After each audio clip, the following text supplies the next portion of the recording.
अभी हम लोग चैप्टर एटम का आगे का क्वेश्चन बनाने जा रहे हैं।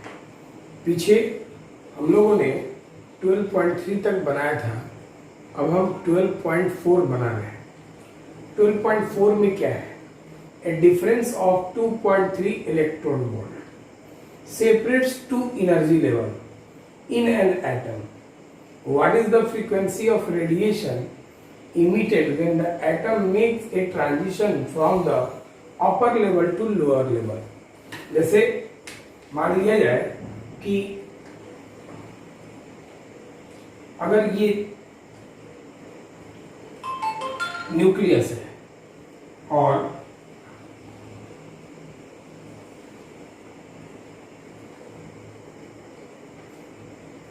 ये E2 है और ये E1 है, और यहां से अगर कोई इलेक्ट्रॉन यहां जंप करता है तो आपको मालूम है कि ये रेडिएशन E के फॉर्म में इमिट करेगा, जिसका वैल्यू होगा E2 माइनस E1। E2 में से यहां अगर आता है इलेक्ट्रॉन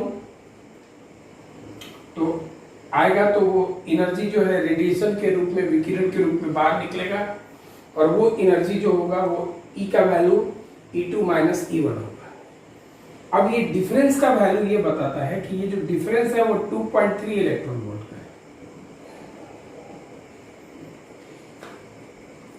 अभी यहां आपको ये जो डिफरेंस जो दिया है यहां से यहां इलेक्ट्रॉन के आने का, वो 2.3 इलेक्ट्रॉन वोल्ट का है। अंतर, ऊर्जा अंतर की बात कर रहा है। तो 2.3 इलेक्ट्रॉन वोल्ट 1.6 इंटू 10⁻⁹ जूल होता है, 1 इलेक्ट्रॉन वोल्ट बराबर। तो ये आपको E का वैल्यू मिल गया।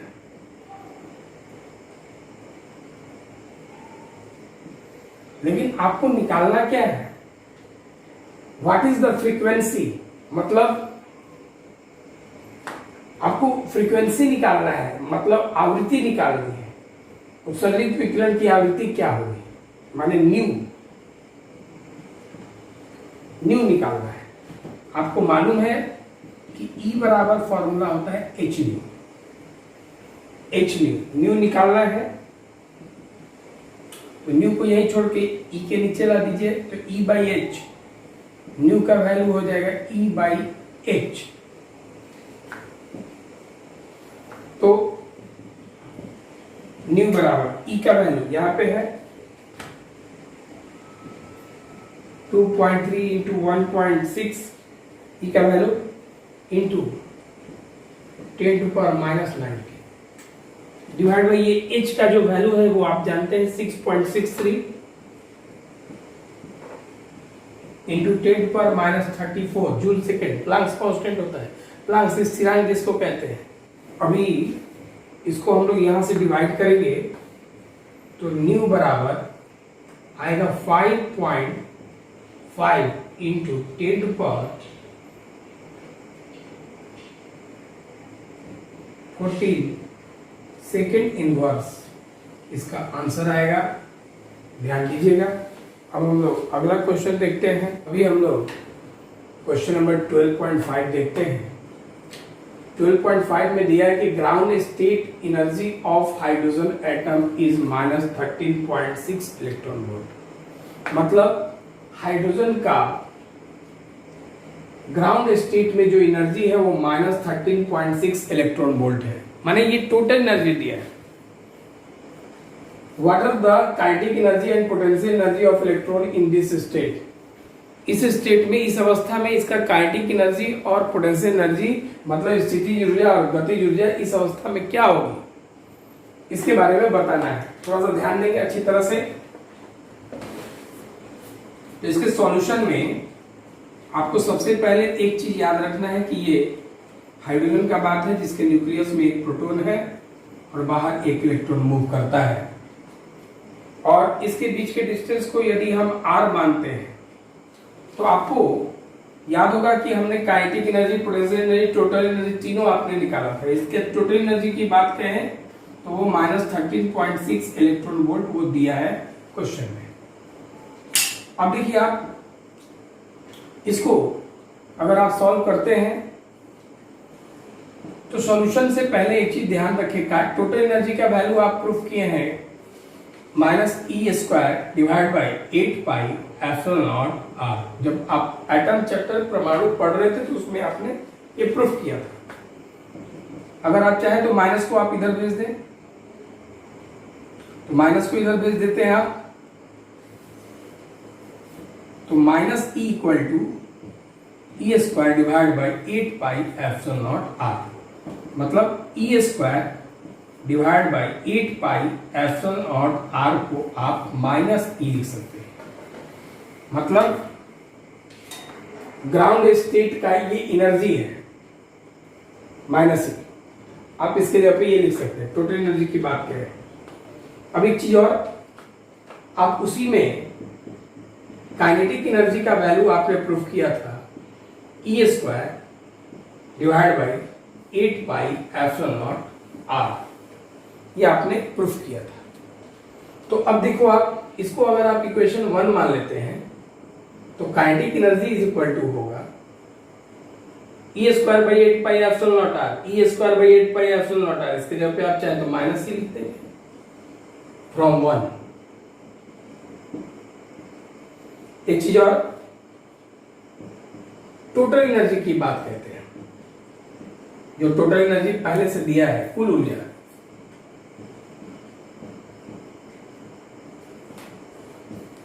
जो पहले से E के रूप में दिया है, तो वो होगा kinetic energy plus potential energy, गतिज ऊर्जा, स्थितिज ऊर्जा। कुल ऊर्जा को आपने शुरू में क्या मान के चला था, E मान के चला था आपने। काइनेटिक एनर्जी को हम K मान लेते हैं और पोटेंशियल एनर्जी को P मान लेते हैं। वैसे पोटेंशियल एनर्जी को U से रिप्रेजेंट किया जाता है। काइनेटिक एनर्जी का वैल्यू आपको यहाँ क्या मिला है, -E plus potential energy PE लिख लीजिए आप। -E उधर जाके +E हो जाएगा, तो potential energy equal to E plus E बराबर 2। तो ये पोटेंशियल एनर्जी का फॉर्मूला आ गया 2E। अब देखिए, आप यहां पर आपको निकालना क्या था, काइनेटिक एनर्जी और पोटेंशियल एनर्जी। तो काइनेटिक एनर्जी का वैल्यू -E है, -E का वैल्यू कितना दिया है, -13.6 इलेक्ट्रॉन वोल्ट। तो माइनस माइनस प्लस हो जाएगा, 13.6 इलेक्ट्रॉन वोल्ट। ये काइनेटिक एनर्जी मिली है। इसके साथ अभी काइनेटिक एनर्जी और पोटेंशियल एनर्जी भी निकालना था। तो पोटेंशियल एनर्जी 2 × E है, 2 × E का वैल्यू -13.6 इलेक्ट्रॉन वोल्ट। 6 दूनी 12 माइनस में 6 दूनी 12, 13 दूनी 26, 27.2 इलेक्ट्रॉन वोल्ट। ये पोटेंशियल एनर्जी का वैल्यू है। एक बार इस क्वेश्चन को थोड़ा सा ध्यान देंगे। क्वेश्चन में क्या कह रहा है, क्वेश्चन में ये कह रहा है कि हाइड्रोजन का टोटल एनर्जी दिया है -13.6 इलेक्ट्रॉन वोल्ट। तो उसका उस अवस्था में काइनेटिक एनर्जी और पोटेंशियल एनर्जी क्या होगा। तो टोटल एनर्जी जो दिया है वो E मान लिया आप, काइनेटिक एनर्जी को Ke लिखते हैं, पोटेंशियल एनर्जी को P लिख रहे हैं और टोटल एनर्जी को E लिख रहे हैं। तो टोटल एनर्जी E का वैल्यू इतना दिया है। आपने फॉर्मूला में प्रूफ किया था E बराबर टोटल एनर्जी माने कुल ऊर्जा, E बराबर -E² बाई 8πε0 r। तो इस माइनस को अगर आप इधर भेज देते हैं तो E² बाई 8πε0 r का वैल्यू आ गया -E। अब काइनेटिक एनर्जी आपने प्रूफ किया था, काइनेटिक एनर्जी बराबर E² बाई 8πε0 r प्रूफ किया था। तो काइनेटिक एनर्जी बराबर आप -E लिख सकते हैं, तो -E। और आप जानते हैं कि टोटल एनर्जी जो होता है kinetic energy plus potential energy के बराबर टोटल एनर्जी का वैल्यू है, kinetic energy plus potential energy. तो अभी तो देखिए, आप टोटल एनर्जी को E मान लिए, काइनेटिक एनर्जी को K मान लिए और पोटेंशियल एनर्जी P है। और ये काइनेटिक एनर्जी का वैल्यू कितना है यहाँ पे दिया है, -E। तो -E उधर जाके +E, तो पोटेंशियल एनर्जी हो गया E + E कितना, 2E। तो अब ये काइनेटिक एनर्जी -E के बराबर है, पोटेंशियल एनर्जी 2E के बराबर है। तो अब हमको काइनेटिक एनर्जी का वैल्यू बताना है, पोटेंशियल एनर्जी का वैल्यू। तो काइनेटिक एनर्जी का वैल्यू, तो तो काइनेटिक एनर्जी बराबर माइनस ई है, तो ई की बात करते हैं। तो ये माइनस ई का वैल्यू वहां पे दिया है तो माइनस माइनस प्लस हो गया। पोटेंशियल एनर्जी 2E दिखा है, 2E का वैल्यू यहां से रख दिए तो ये मल्टीप्लाई कर लिए, पोटेंशियल एनर्जी आ गया। अब हम लोग अगला क्वेश्चन देखते हैं। हम लोग क्वेश्चन नंबर 12.6 देखेंगे। बहुत इंटरेस्टिंग और अच्छा क्वेश्चन है ये, ध्यान देंगे। करेंगे hydrogen atom initially in ground level, मतलब पहले लेवल पे n equal to 1 absorbs a photon, photon absorb करता है। तो फोटोन जब एब्जॉर्ब करेगा तो फोटोन के एब्जॉर्ब करने से एनर्जी बढ़ाता है। तो जैसे मान लीजिए कि ये फर्स्ट है, फिर ये सेकंड है n इक्वल टू 2, ये n इक्वल टू 3 और ये n इक्वल टू 4।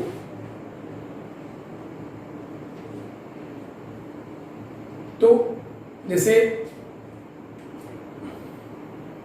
अब ये कहता क्या है कि अगर इनिशियली वो ग्राउंड लेवल पे है, मतलब ये इस लेवल पे है, ग्राउंड लेवल मतलब फर्स्ट लेवल पे, और ये एब्जॉर्ब्स ए फोटोन, मतलब ये एक फोटोन को अवशोषित करता है। अवशोषित करता है मतलब फोटोन अपने अंदर लेता है। इसकी एनर्जी को E1 लिखते हैं और इसके एनर्जी को हम E2 लिखेंगे, इसको E3 और इसको E4 लिखेंगे। फोटोन एब्जॉर्ब करता है which excites it to n equal to 4 level, जो इसे चौथे लेवल तक ले जाता है, उत्तेजित कर देता है, मतलब ये चौथे में चला जाता है। कैसे जाता है ये? तो एनर्जी गेन करके, फोटोन एब्जॉर्ब करके। तो अब इधर देखिए आप, लॉस नहीं किया, एब्जॉर्ब किया। यहाँ पे E जो है एब्जॉर्ब किया और ये फोर्थ लेवल पे चला आया। क्वेश्चन में ये क्या कहा? तो कह रहा है क्या कि इसका वेवलेंथ मतलब तरंग है और आवृत्ति क्या होगा ये आप बताएंगे। तो चूंकि ये हाइड्रोजन की बात होती है तो E, अब थोड़ा सा ध्यान देंगे आप, अच्छी तरह समझना है इस क्वेश्चन को। हाइड्रोजन के किसी भी ऑर्बिट की बात होती है तो nth ऑर्बिट का energy -13.6 by n square electron volt होता है। फर्स्ट ऑर्बिट की बात है तो -13.6 n की जगह 1 स्क्वायर इलेक्ट्रॉन वोल्ट लिखेंगे। तो फर्स्ट ऑर्बिट में 1 का स्क्वायर क्या होगा? 1, और 1 नीचे से डिवाइड करेंगे तो कोई फर्क नहीं पड़ेगा, या आप ध्यान रखें। तो ये फर्स्ट का रह गया -13.6 इलेक्ट्रॉन वोल्ट। इस समय ये -13.6 इलेक्ट्रॉन वोल्ट हो गया। अब ये फोर्थ ऑर्बिट में आता है तो फॉर n इक्वल टू 4, तो चौथे ऑर्बिट का एनर्जी आप निकालेंगे E4 equal to -13.6 by n square माने 4 का स्क्वायर।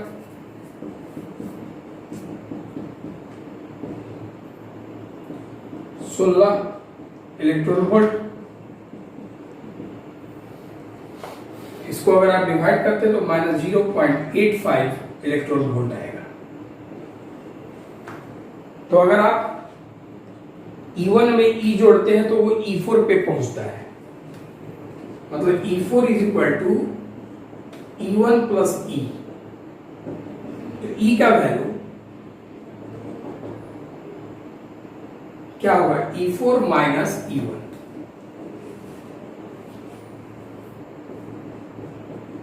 E4 का वैल्यू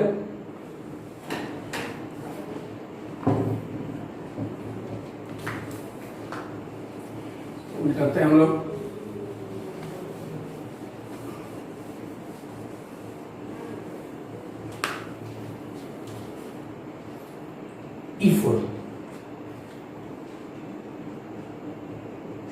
E4 का जो वैल्यू है वो है -0.85 माइनस E1 का वैल्यू माइनस 13.6 ई बराबर माइनस 0.85 माइनस माइनस प्लस 13.6 में से अगर आप 0.85 घटाते हैं तो ये 12.75 इलेक्ट्रॉन वोल्ट आएगा। मतलब यही वो एनर्जी को एब्जॉर्ब किया है, यही वो फोटोन को एब्जॉर्ब किया है, जिससे कि इलेक्ट्रॉन यहां से यहां पहुंच गया। अब इसी के लिए, इसी एनर्जी के लिए, इसी रेडिएशन के लिए, इसी फोटोन के लिए आपको वेवलेंथ और फ्रीक्वेंसी निकालना है, इसी ई के लिए। तो आपको मालूम है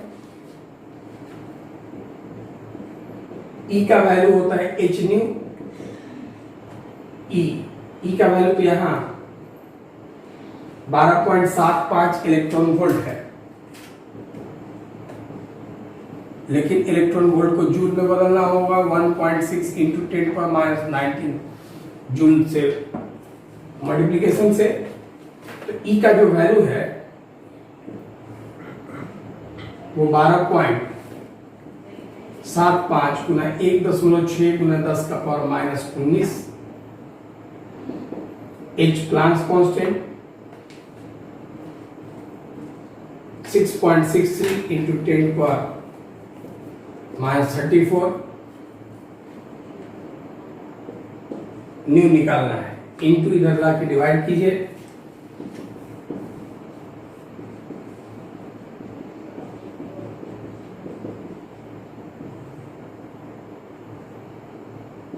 (6.63 into 10 power minus 34)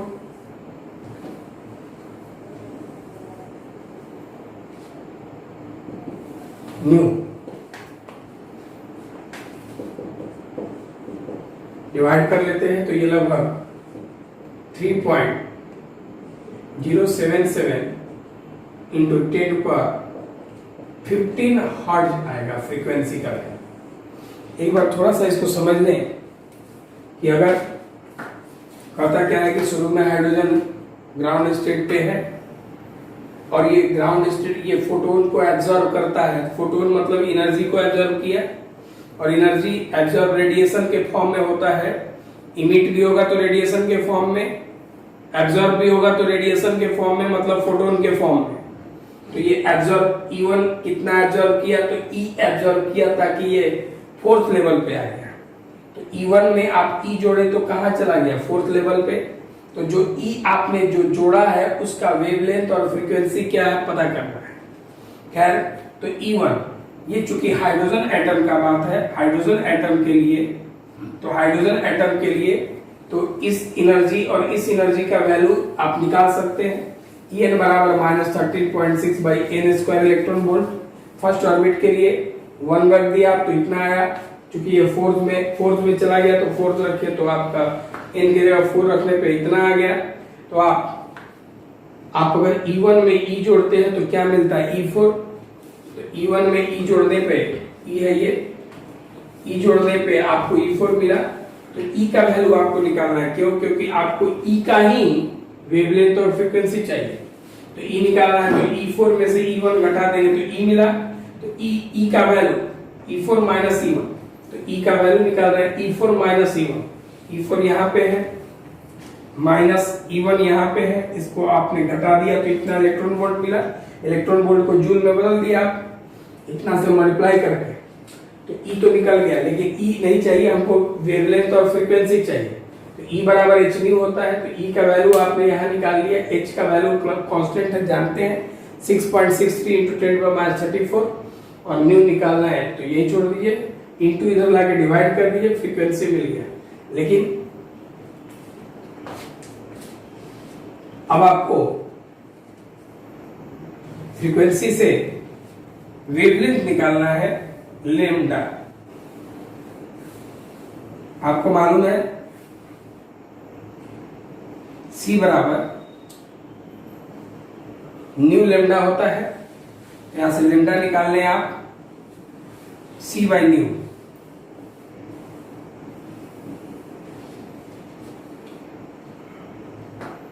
C का वैल्यू प्रकाश की चाल है, सी का मान 3 × 10⁸। फ्रीक्वेंसी आपने कितना निकाला?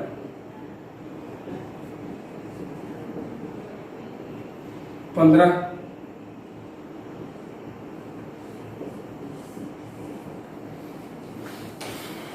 इसको यदि आप डिवाइड करते हैं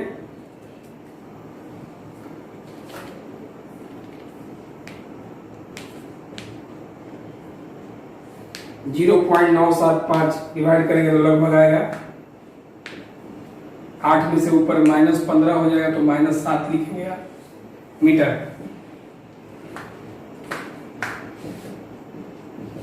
ऐसा करिए कि डेसिमल को आप तीनों हटा दीजिए,